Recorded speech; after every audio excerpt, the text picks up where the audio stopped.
அரசியல் அமைப்பின்பால்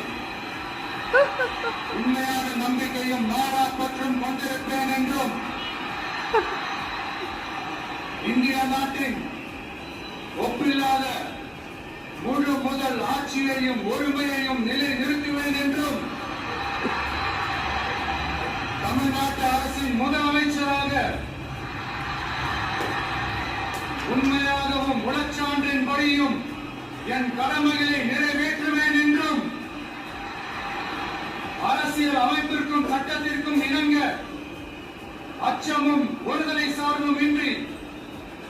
விருப்பு வெறுப்பை விலக்கி